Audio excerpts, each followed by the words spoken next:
Hey there, I'm Henry Haswell with Southwest Research Institute. I'm here giving a presentation about our experience with secure micropatching deployments for space assets, and more specifically, our deployment on the International Space Station of secure micropatching demonstration. Bit of background here, first off. Just on a general state of over-the-air updating for space assets. Over-the-air updates, for space assets, they tend to have a small window where they can deploy. And you may only have a few minutes each day where you have communication access to the system. So the time you have for sending updates is critical. At best, if you fail sending a update, you have to resend that data. And at worst, if a update is sent that is incorrectly manage the incorrect data, then it can cause system errors. And so because of that, you want to make sure those updates are sent efficiently and securely. Some common mitigations in data errors for space systems.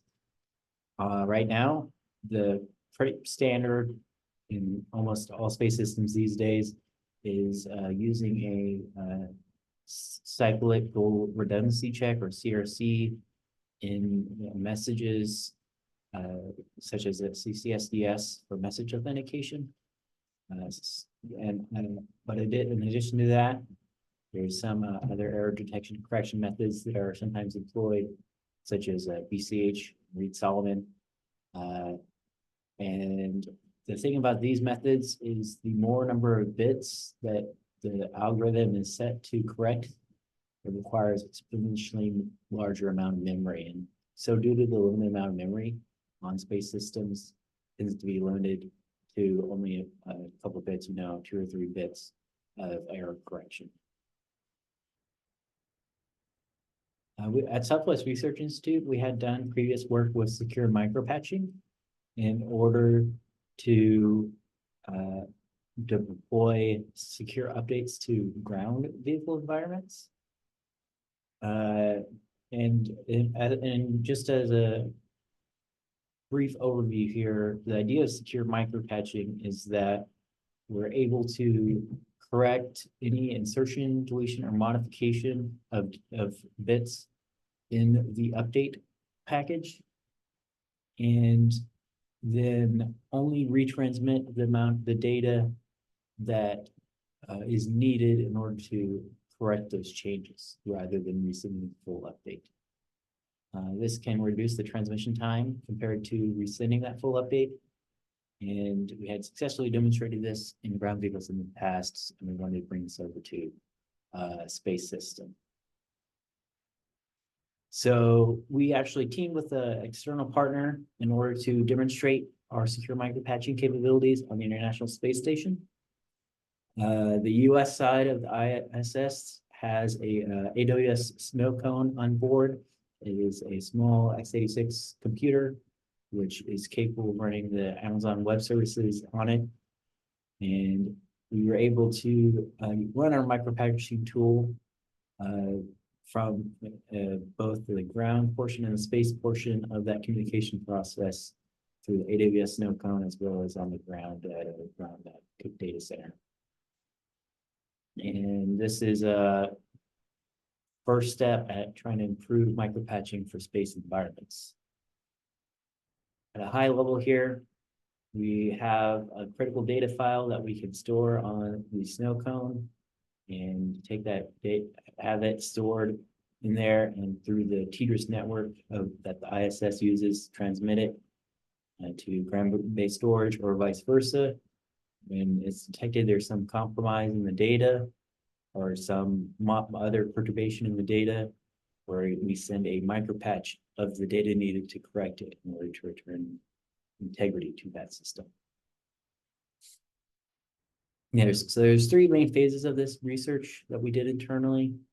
The first phase, we did a ground hardware in the loop environment In the second phase, we optimized our micropatching algorithms in order to best operate in a space environment. And in our third phase, we did the real-time demonstration of the micropatching service on the ISS snow cone. So the AWS snow cone, it's meant to be used for edge computing and compact server, essentially in using Amazon's EC2 Linux environment. One snow cone has 14 terabytes of SSD storage and less than 5 pounds. So pretty efficient system, which is why it was put on the International Space Station for doing some, in space computing experiments. And this is what we used to act as in our hardware in the loop environment to act as a representation of the space environment. And we had a laptop as a representation of the ground environment. In our ground simulation, we were able to have these two systems be a one-to-one representation of the actual hardware that would be used in a real-time demonstration.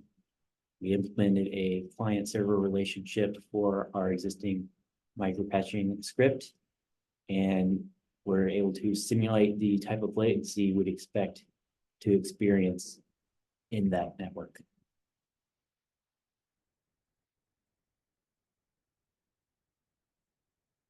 Additionally, we looked at changes we need to make for the ISS demo.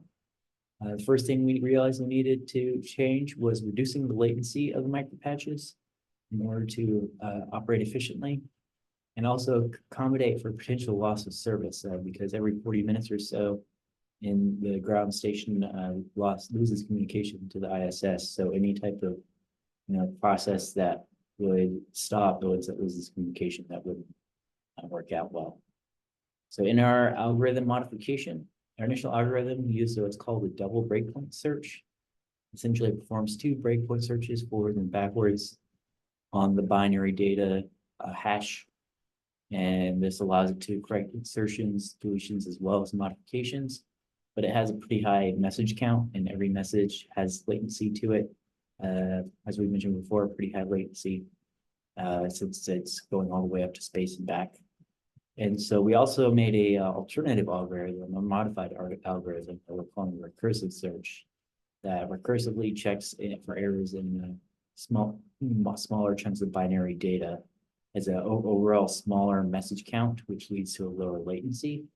But in this initial version of the recursive search algorithm, it's not able to look at the insertions and deletions. And so, bit of a trade-off. We're trading speed for features in a sense in this initial version of the recursive search algorithm. Looking at our initial ground simulation results in the hardware in the loop environment, as we expected in the recursive search algorithm, in most cases, it had a speed up compared to a full transmit using just a traditional error detection and correction method. We used a Reed-Solomon for our error detection and correction in the baseline environment. The double breakpoint search as well was also faster, although not as fast as the recursive search. And we noticed that with around 1 megabyte or larger, that it was always faster to use both either the double breakpoint search or recursive search compared to the full retransmit. When it came to running the actual demonstration, we worked with Active Space on the ground. Wanted to run the ground portion of the script on their end. And there's an astronaut on the International Space Station that started up the snow cone for us to do the space portion of the test. We tested a variety of file sizes and error rates in the transmissions. On average, the network has about 5 megabits per second transfer speed at around 800 milliseconds latency. So that just tells you what type of latency we're dealing with here. And as mentioned before, we expected a loss of service around every 40 minutes. Looking at the results of our real-time demonstration on the ISS, We found that when we're dealing with the files greater than a megabyte or so, our recursive search was faster than full retransmit. And while doing with the files larger than 5 MB, both methods were faster. And in both of these methods, the LOS did not impact the micropatches. They were able to continue once connection was reestablished and continue to send the full micropatch. So this also allows for data to be transmitted more, not only faster and more efficiently, but account for loss of service as well. So looking at some future works and just some concluding remarks as a result of this research, we see that space assets, there is a need to reduce downtime and increase file integrity when sending over their updates.